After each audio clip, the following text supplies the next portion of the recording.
Hey guys, welcome again to my channel. This is a discussion, so let's rub minds. The discussion will obviously go down in the comment section. What is your opinion about renting? What is your opinion about buying a house here in Canada? Let's talk about the pros, let's talk about the cons. Let people learn. Is it even compulsory to buy a house? Let's hear your opinion. Should we continue to rent? For those that don't understand, or for those that are new in Canada, let's educate them and let's talk about these things. So from my own point of view and from what I've learned, you can decide to buy a house, you can decide to rent. When you come into Canada as a new immigrant, I'm not sure you have the money to buy a house immediately, except you have a lot that you have brought in from your home country. And what I mean a lot is that is either maybe you're a business owner or you just have so much that you have been able to wire. And trust me, even wiring money can be termed as money laundering. So there's a way around it. But majority of those that move into Canada really don't buy homes immediately when they arrive. They're thinking settlement, they're thinking trying to integrate, they're thinking, just understanding the new country that they have moved into, or even their province. That means buying a house is not top on the priority for them. They need to rent a house ASAP. It's either you land, get an Airbnb, or you find accommodation before you land. And while we are at that, Flookiesden help new immigrants that are looking at landing in Saskatoon particularly to find accommodation, and also help them feed it up. If you are in that particular situation and you are landing soon, please reach out to me and let's talk about these things. We'll schedule a consultancy meeting and we can help you find a home for you ahead of your landing. So back to the discussion. Finding accommodation is always the top priority for immigrants. So when they come into Canada, they just need a roof over their head, pay their rent, and they're looking for small amount of money as rentals, And rent here in Canada, we all know, is no news anymore. It is over the roof. It's not the time for you to say you are buying a house. There are so many things that come with renting, right? Some people will say helping the landowner to pay their mortgage. It's part of it, because when you also move into the owner's space or buying a house, you also probably get somebody to help you pay as tenants, or you have your basement as an Airbnb. We'll come to that. So when you're renting, you just have to sign an agreement with your homeowner.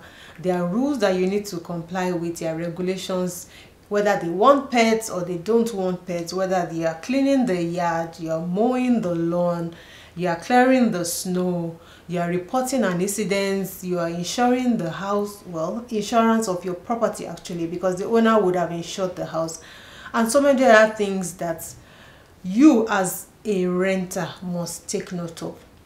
Then you're also paying your bills regularly, monthly bills. So rent here in Canada is every month, and if you delay in paying, there's always a penalty to that. So there are rules, there are rules, there are rules. And on the flip side, if you're buying or you think of buying a house, you need to have saved up your down payment.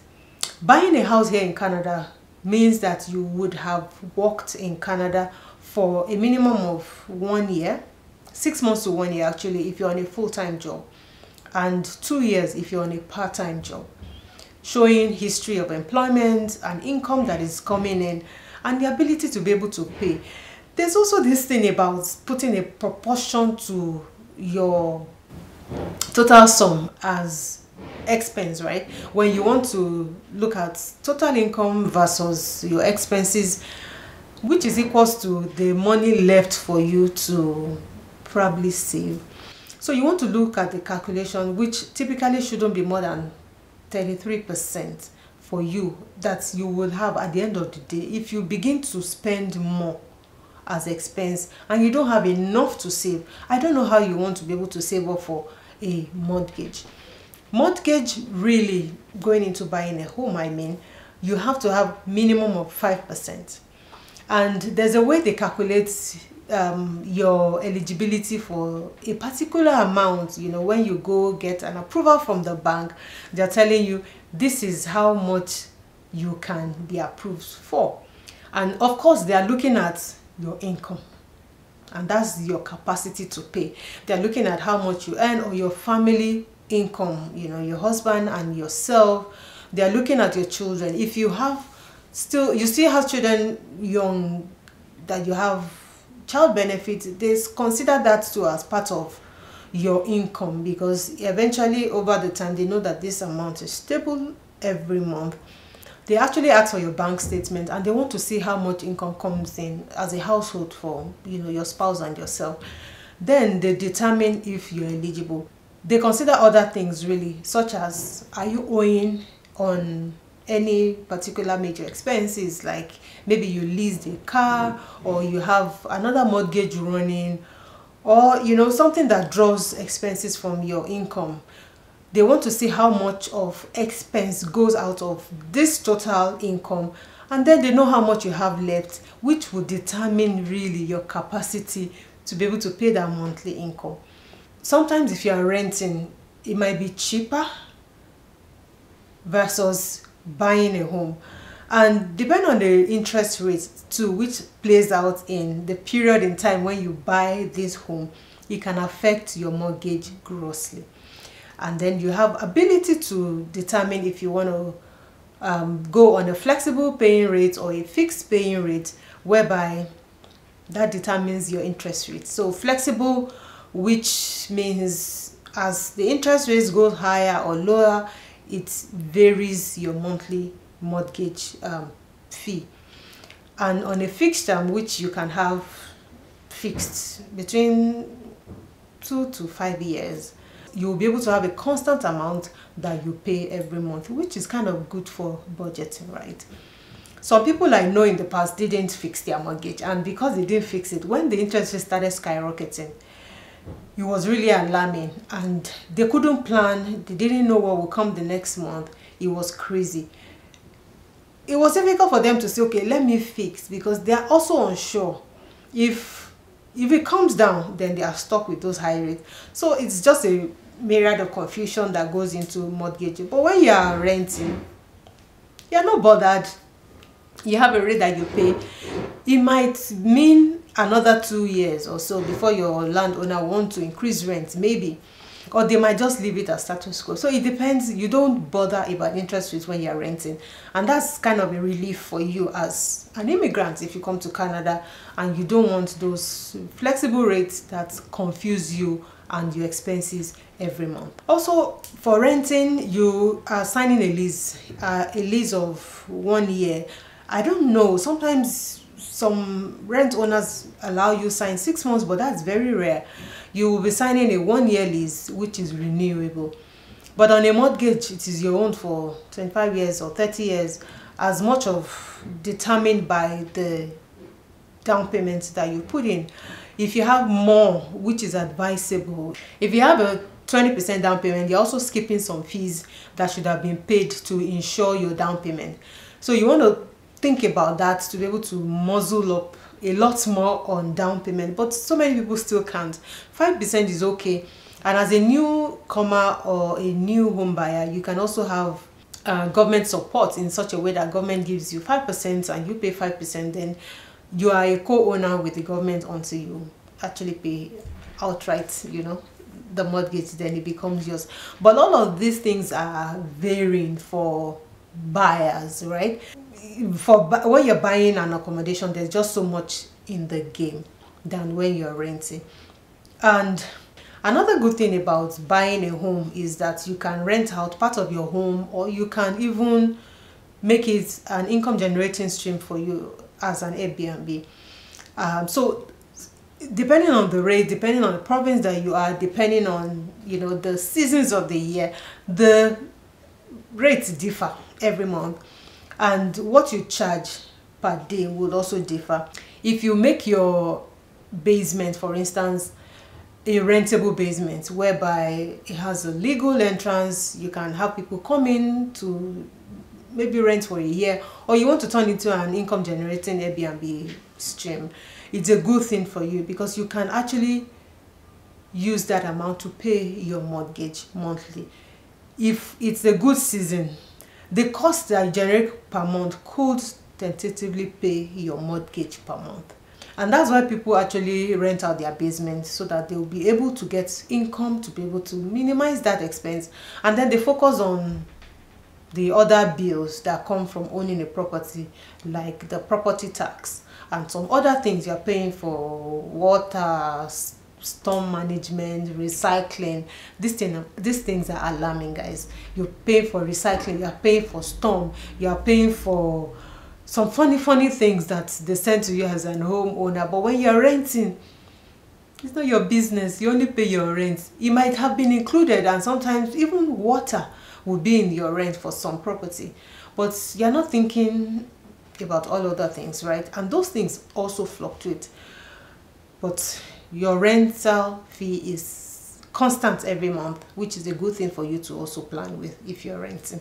So another good thing for you as a renter is that if you live in maybe condos or apartments whereby it's just go into your house and go into your car, you really don't have business with clearing the snow, you don't have business with mowing the lawn, you don't have business with clearing anything. You just go into your house and out.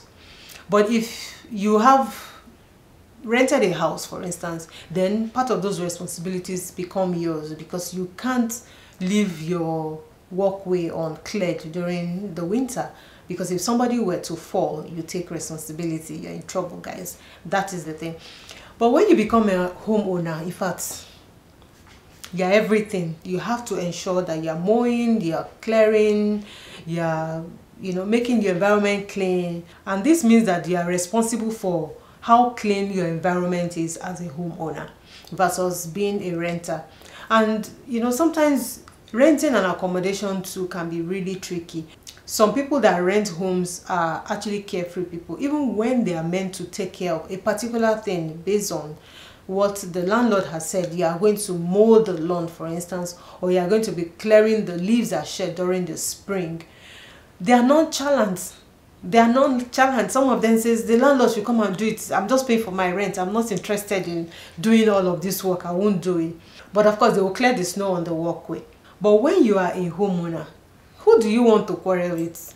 You have to do it because that's your responsibility. Otherwise, you leave your home to being like a dung yard, which can be very messy, right? So those are some of the differences with renting and owning a property. And I have of course talked about when you're renting, you're paying a deposit fee, which is either your first 1 month's rental or a security deposit. Then you're paying your concurrent monthly fees. But when you are a homeowner, you're also paying your down payment, which is your 5% or 10% or 20%, whatever you can afford to pay as down payment. Then your monthly rentals or mortgage fees that you're paying. Then you have other fees that you're going to be paying. And of course, even while you're trying to prepare to buy the house, there are other costs. So you're paying lawyer fees, you're paying closing costs, and this cost just comes to you. Yeah, they tell you they are going to be paying this, but sometimes you don't know ahead of time, depending on your property costs and other factors. So these are things that when you're renting is not your business. But when you actually buy a property, then this is your business, and then you begin to ensure that they're taking good care of the home. When you're renting, when you have plumbing issue, you're calling your landlord. The bathtub is blocked or my sink is blocked. They'll send someone to come fix it at no cost to you, especially if it's really those kind of issues. But when you're a homeowner, who do you want to call? Every call is a cost. Every call will cost you money. So that means you need to think about these things wisely. Are you, even if you have the mortgage, the down payment, are you ready for this? Some people are not ready. So it's not about I can afford to buy a house, but all the other expenses that go with it, are you ready for it? When your property tax is calculated, are you able to add that to your monthly costs or monthly mortgage fees that you need to pay every month, and subsequent fees that come as well. Are you able to pay that? So you need to understand that you're buying things to be able to clear your house environment and make sure everything is clean and tidy, good looking. Are you able to do that? Another benefit after, of course, making money off your basement or extra space that you have that you rent is that your house have potential to appreciate. When you own a house over a particular period in time and you decide to sell the house appreciates, and that's what they call equity. You have equity. Even if you want to buy another house, that's a good down payment for another house, because you already have a margin, a difference from the cost to the going rate currently. And this gets reviewed every year, when the cost of houses, as everything has really gone up. The cost of what you bought, even if you bought last year and right now, what is going in the market right now will be more than how much you bought it. And that's a plus if you buy a house. But if you're renting, sorry, that is not anything for you to look at, because it's not coming to you. You have no house to sell. Nothing is yours except your monthly payment. And people say that whatever they are paying every month can be used as their monthly mortgage rates or fees when they pay their mortgage, which is true, which is really true. Depending on the house type that you actually buy, you could be paying exactly the same or even lower or even higher if you buy, or point and kill another correct house. You'll be paying more every month.